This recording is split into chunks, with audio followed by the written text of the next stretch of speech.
Hi everyone and welcome back to the channel, and today I'm going to take a look at the channel map. I'm going to do a little bit of a review for you, my findings, my thoughts, and a little bit of interaction with the map itself as well, and we'll see how that goes. By the way, many of the elements of this map are absolutely fantastic. They are really great visuals. Don't get me wrong, some of the bits and pieces have been copied and pasted, so on the English side of the map there are some buildings that look a little bit European, but that's kind of par for the course. You copy and paste bits and pieces to build up your map. So it's a very good map, but, and this is a big but, it could do with a few more bits and pieces to make it a little bit better. So I'll run through those quickly for you.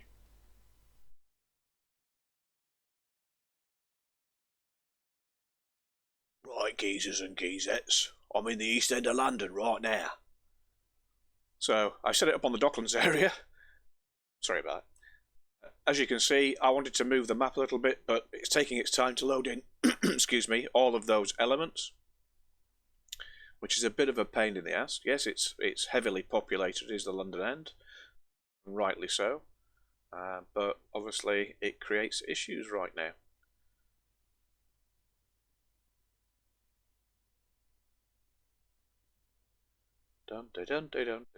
Right, so we've loaded in now. Let's loaded all of those textures in, which took bloody ages.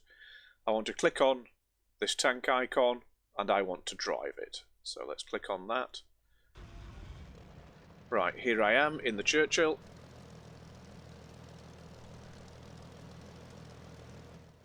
Let's zoom out.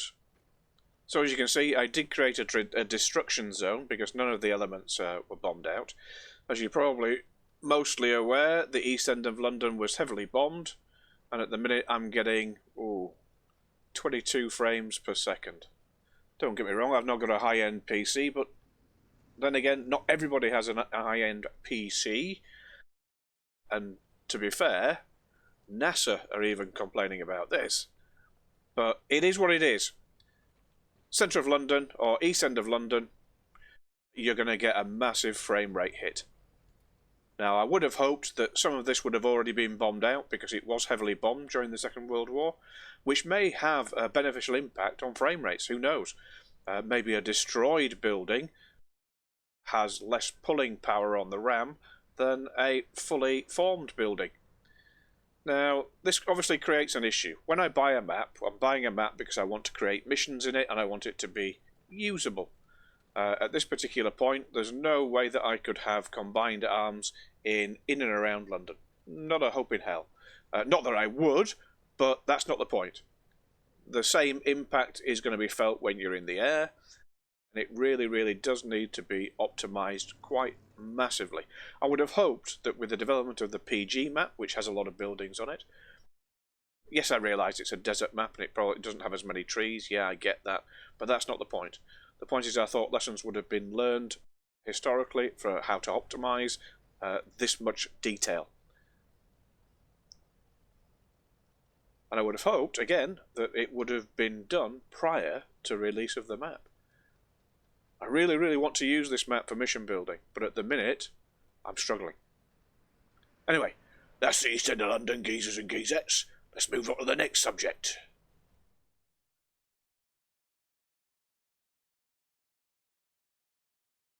okay, let's start with Rye Chain Home Radar Station. The Chain Home Radar Station is there. Excellent. The towers, at least, the receiver towers and the transmitter towers. But it's not particularly accurate.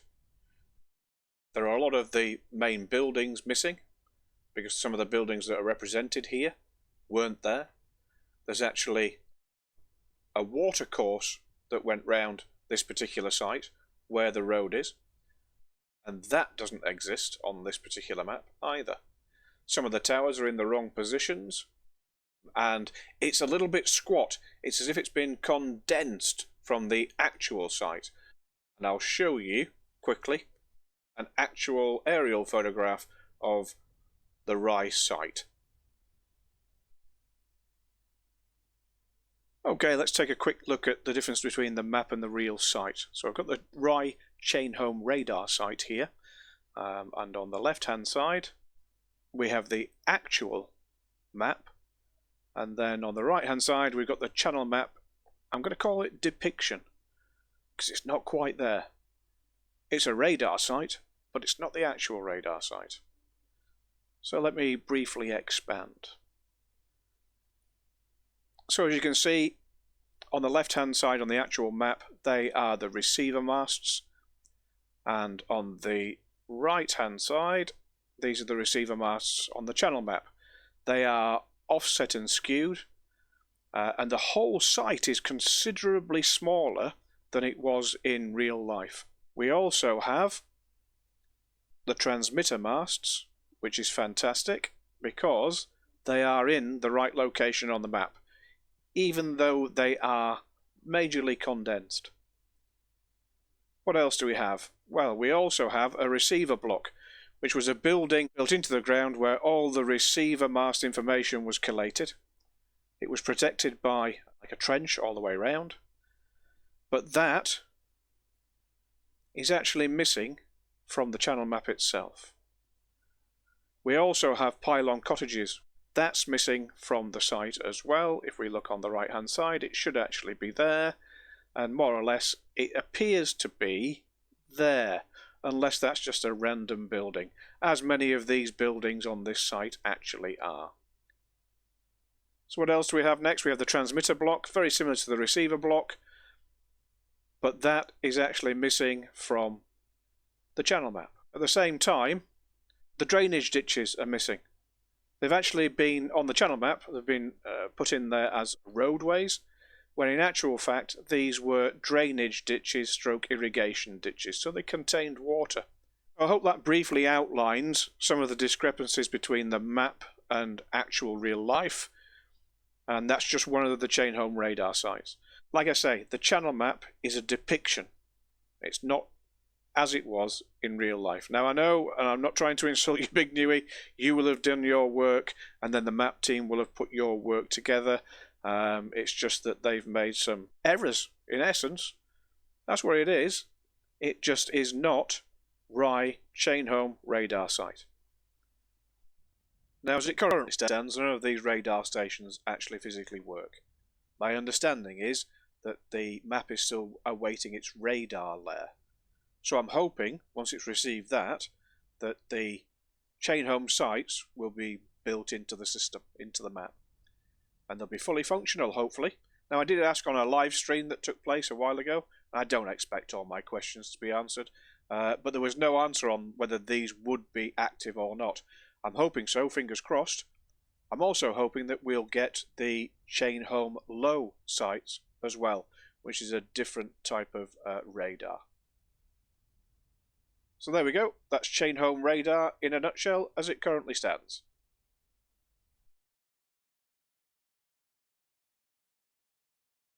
Okay, so now let's take a look at the airfields that are built into the map on the English side. So we have Manston, Hawkinge, Limp, High Holden and Detling. Excellent airfields, all work perfectly well, all very good, but for me, this map is missing one key and critical airfield. Now what I will do is I will give you a key at the bottom, RAF only, RAF and USAF airfields and USAF only airfields in a colour scheme. Now let's go back to the airfield that's missing. For me this is a critical omission, it's big in hill. Back in my Air Force days it was the Officer and Aircrew Selection Centre, so I've got some very fond memories of that particular airbase, but it's missing from the map. It was obviously a key and critical part of 11 Fighter Group during the Battle of Britain, and it even had its own defence sector. So for me, this at some stage should be added to the map, or I'm hoping it will be added to the map. It's like having Nevada without Nellis, the PG map not having Al Dafra, or even the Caucasus map not having Batumi. It really, really needs to be on the map. So fingers crossed, moving forward at some stage it will be implemented. Now then, there are many, many other airfields in this particular region, and I'm going to highlight those right now. Now, I'm not saying for 1 second that all of these airfields should be incorporated. That's just far too much work. But perhaps we could have something like Woodchurch and Kingsnorth, so we have a USAF only airfield and a combined airfield. That would be great. So on the English side of the channel, they're the airfields, and that's the review that I've carried out. So I hope you found that useful, and let's move on.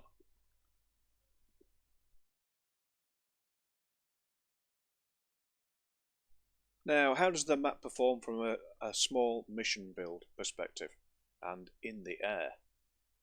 Well, what I've done here in the mission editor is I've set up a basic 2 aircraft scenario. I've got a Anton here, and I've also got a Spitfire here. I've got a Willys Jeep down at Dover Chainholme radar station, and I've stuck in an actual transmitter. I won't go into that into too much detail, but I'll show you that in a future video update. Just my way of getting Chainholme radar working as a temporary measure. So let's fly this and see what happens. Here we are in sim, in the very basic mission.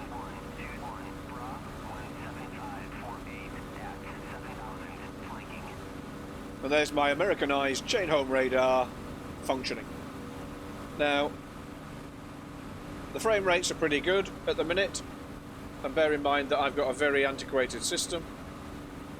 Well, not very, but I have an antiquated system. I'm going around about anywhere between 20 and 57. So it got a bit stuttery at one point, as it did there. Now if I look towards that there of London, it will get a little bit worse, but then again it's having to render a hell of a lot of objects.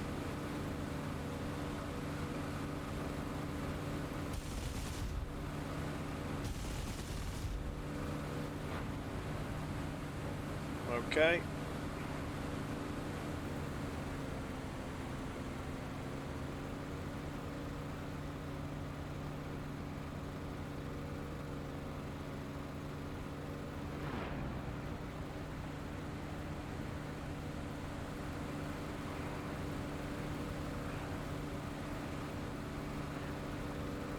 Well, I'm not the best dogfighter in the world. More of a ground pounder, actually.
And there he goes, bailing out. Eventually.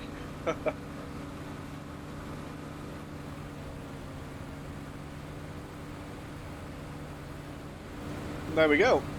That's flying around in the map.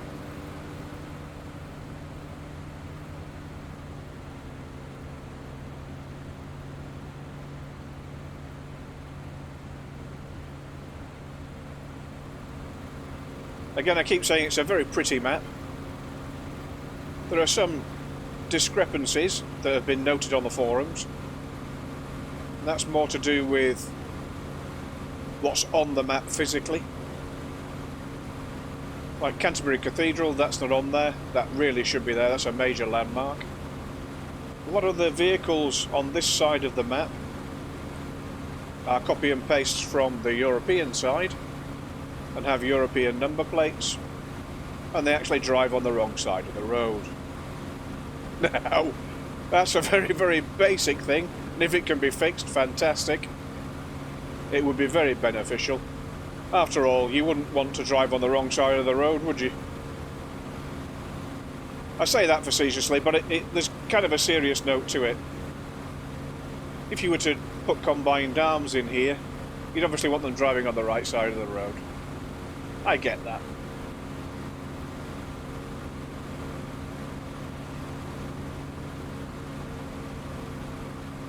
So all in all, a very nice map. It's going to be fun to fly when it's optimised. It's going to be fun to build missions in once it's optimised. This is a very, very basic mission with very little in it, which is the only way at the moment that you can get it to work. When I say work, I mean in the sense of the word, without major stutters and without major frame rate impacts. So that's my take on the channel map as it currently stands. It can only get better, like I said before, and I'm looking forward to the improvements as they come along. Is it worthwhile buying? I would say yes. Yeah, go ahead and get it, because it's only going to improve. So why not get in on it right at the very start, so that you can learn the locations and do a little bit of sightseeing over the map itself until it gets to a mission-friendly level. Now, I'm not a staunch advocate of people just flying maps just for the sake of flying round them, but in this particular instance, since it's new, then yeah, go ahead. I'm more of a, this is a combat simulator, I like to put combat into it. I personally don't see the point in just flying around a map just for the sake of flying around it. But that's just me. Each to their own, horses for courses. Anyway, that's my review of the channel map. I'm hoping you found it useful, and I'll catch you later. Ciao for now.